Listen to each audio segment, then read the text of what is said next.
Assalamualaikum warahmatullahi wabarakatuh. Oke, ketemu lagi ya. Di sini kita sekarang akan bahas gimana caranya menggunakan smartphone untuk menembak WMS, kemudian dikoneksikan ke mikrotik melalui USB tethering. Jadi buat rekan-rekan yang kesulitan atau mikrotiknya belum support WLAN, bisa menggunakan smartphone ya.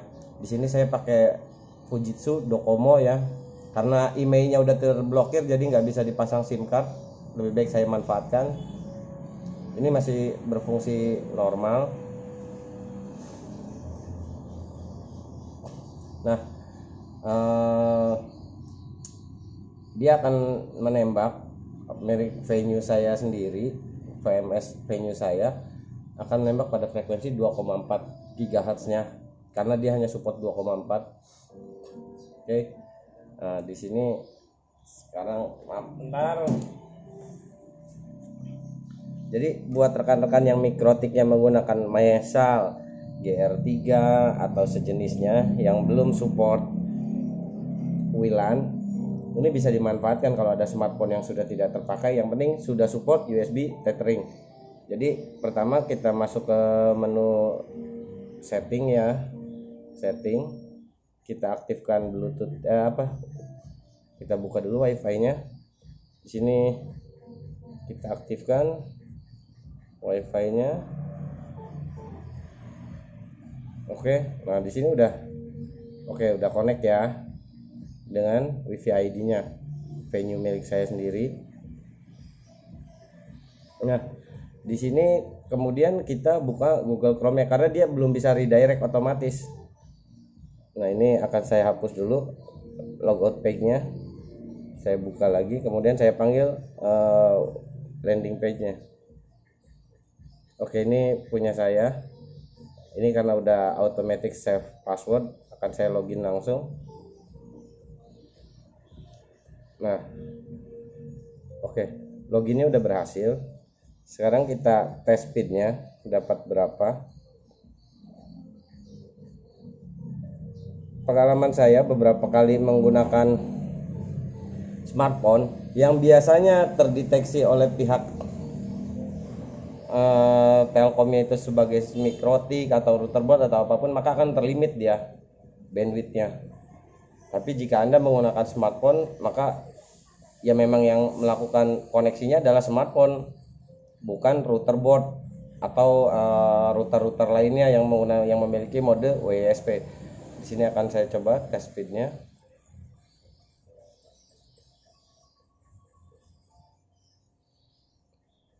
Nah, karena saya pasang WMS yang 50 Mbps up to ya segini udah cukup lah untuk up to.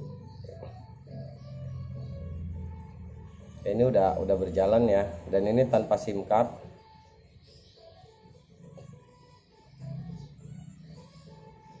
Saya dapat downloadnya 45 Mbps, upload 10 Mbps. Oke, kita back. Nah, selanjutnya saya akan membuka mikrotik saya. Di sini saya menggunakan hub AC2 RB952U1, RB952UI5AC 2ND. Jadi ini udah ada wirelessnya, tapi saya coba fungsikan dulu handphone.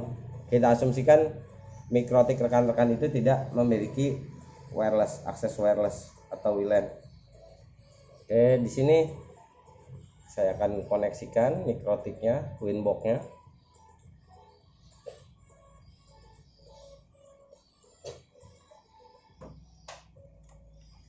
Ups, maaf.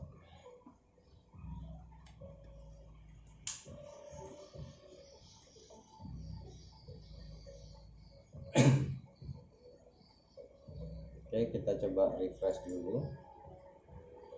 Oke, kita pilih MAC address-nya, kita koneksikan.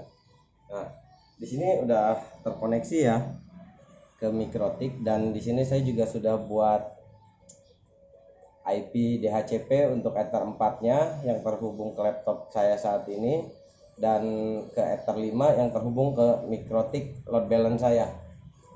Di sini fungsi mikrotik ini RB952UI ini hanya untuk sebagai koneksi ke WMS karena menggunakan frekuensi 2,4 dan 5 GHz yang saya combine jadi satu. Walaupun total bandwidth yang didapat tetap sesuai venue. Nah, ini udah. Lalu pada mikrotik RB750GR3 atau 952UI ini dia ada port USB-nya, itu bisa kita manfaatkan. Oke. Barusan saya sudah mengkoneksikan handphonenya menggunakan kabel data micro USB ke port USB pada RB952 ini. Di sini kita lihat dulu ya bahwa di LTE-nya pada bagian interface ini tidak ada settingan apa-apa, kosong. Dia akan tersetup otomatis sebagai DHCP client secara default. Jadi nggak perlu settingan apa-apa. Sekarang saya akan kembali lagi, kita buka interface listnya. Di sini akan saya coba besarkan biar terlihat. Oke. Maaf, terlalu besar zoomnya. Oke.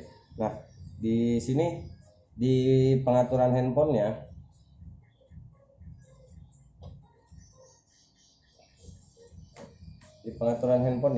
kita masuk ke pengaturan ya. Di sini bisa diperhatikan, mungkin fokusnya akan saya coba fokuskan. Nah, di sini saya masuk ke setup ya, setting. Saya pilih koneksi lainnya atau koneksi wireless lainnya atau koneksi nirkabel lainnya pada handphone teman-teman semua. Lalu saya klik more. Nah, saya akan pilih tethering ya. Nah, di sini ada USB tethering. Saya akan klik USB tetheringnya, kemudian oke. Nah, di sini rekan-rekan bisa lihat ya, di bagian interface-nya sudah ada LTE. Nah, kalau kita klik LTE-nya ini, dia running secara default dan nggak bisa dirubah apapun. Jadi ya seperti itulah kurang lebihnya cara melakukannya. Jadi sederhana, Anda nggak perlu setting apa-apa jika menggunakan smartphone. Tapi kalau Anda menggunakan mikrotik lagi sebagai media penghubung antara WMS dengan mikrotik Anda, mungkin bagi yang awam atau baru pemula akan sedikit agak ribet ya. Saran saya lebih baik menggunakan ini. Karena lebih simpel, sesimpel Anda mengoneksikan WiFi ID Anda atau WMS Anda ke smartphone Anda. Nah, di sini udah berjalan. Kita akan tes koneksinya apakah bisa digunakan atau tidak. Pertama, saya akan melakukan tes ping koneksi melalui new terminal. Oke. New terminal. Seperti biasa kita ping ke Google saja.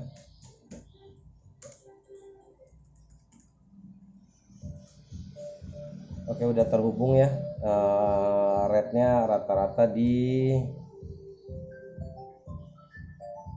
24 sampai 30 milisecond. Saya rasa itu cukup untuk mengkoneksikan. Walaupun ya wajarlah WMS terkadang terdapat RTO ya atau timeout. Ya namanya juga WMS, rekan-rekan semua pasti tahu kualitas koneksinya seperti apa. Di sini saya gunakan WMS untuk merouting koneksi yang memakan bandwidth atau VOOC bagi rekan-rekan yang menggunakan IndiHome ya, terutama koneksinya. Jadi saya buang semua koneksi muatan yang memakan bandwidth besar seperti video, YouTube, Google, YouTube, TikTok, kemudian Kokofan, Like Video, Snack Video, Facebook, Instagram, dan Twitter. Nah, ini udah terkoneksi ya, udah jalan. Sekarang kita akan coba tes speed dia, apakah betul dapat sesuai dengan yang tadi. Nah, di sini saya akan coba diskonekkan dulu WiFi laptop saya agar pure koneksinya menggunakan dari dari mikrotik ini. Oke, seperti di sini kita bisa lihat setupnya ya, setting. Saya akan bilang settingnya. sini, kita akan ke home, network dan internet, Ethernet change adapter option, kita lihat. Oke. Nah, di sini ada jelas ya, wifi-nya udah disable dan dia mendapatkan IP dari Mikrotik. Detail status, nah ini IP yang saya buat sendiri di Mikrotiknya. Oke, kita close dulu biar kita tes speed. Sekarang saya akan membuka koneksi di speed testnya. Oke, saya akan buka speed testnya. Kita reload terlebih dahulu agar koneksinya beralih ke WMS. Kita tes sekarang.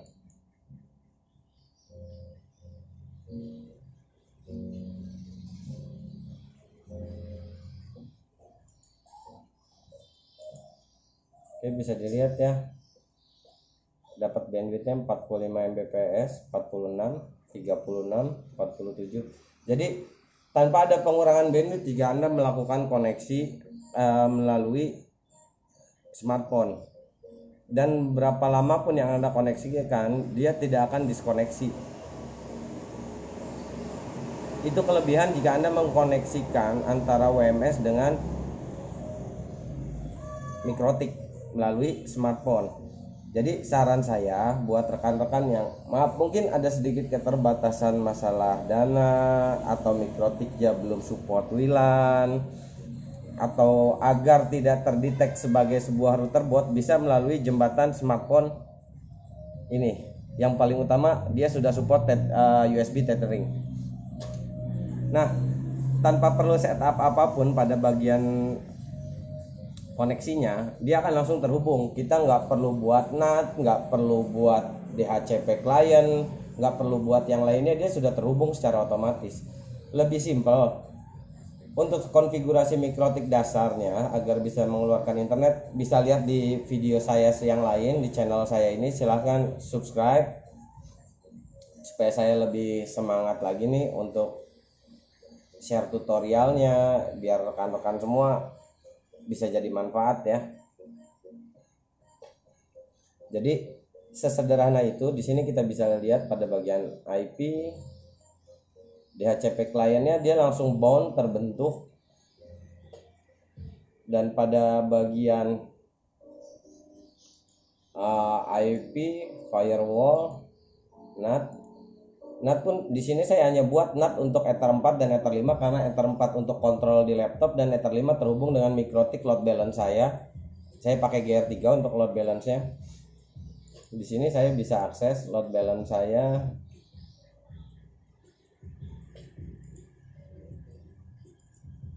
Jadi di sini load balance saya akan saya drag lagi ke sini. Nah, ini load balance saya. Ether 3 adalah dari RB952 ini hanya melalui port LAN. Di sini DHCP kliennya saya disable karena sedang digunakan untuk review tutorial koneksi saat ini.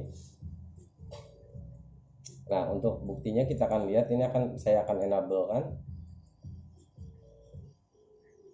Oke, dia berjalan, nggak ada halangan, langsung berjalan ya. 4 Mbps dia akan membagi koneksi di Ether 1 dan Ether 2 yang dari CBN dan dari IndiHome. Dia akan masuk sini. Jadi sesederhana itu, rekan-rekan nggak perlu pusing melakukan setup atau auto login atau apa, karena jika rekan-rekan menggunakan auto login mungkin lebih nyaman ya, lebih gampang dan lebih sederhana. Tapi rekan-rekan makin lama rekan-rekan menggunakan auto login akan terbaca dan dia akan di-cut lagi, walaupun tidak terjadi pemutusan atau pemblokiran, pasti bandwidth rekan-rekan akan diturunkan pada frekuensi tersebut yang digunakan untuk koneksinya. Entah dari 4 frekuensi, misalnya awalnya dibuka frekuensi 40, tiba-tiba ditutup agar throughputnya jadi kecil, atau sistem AC-nya dimatikan sehingga jalan A-nya saja pada wireless protokolnya. Nah itu kan nggak nyaman seperti itu. Kalau saya selama ini menggunakan smartphone ini untuk koneksinya.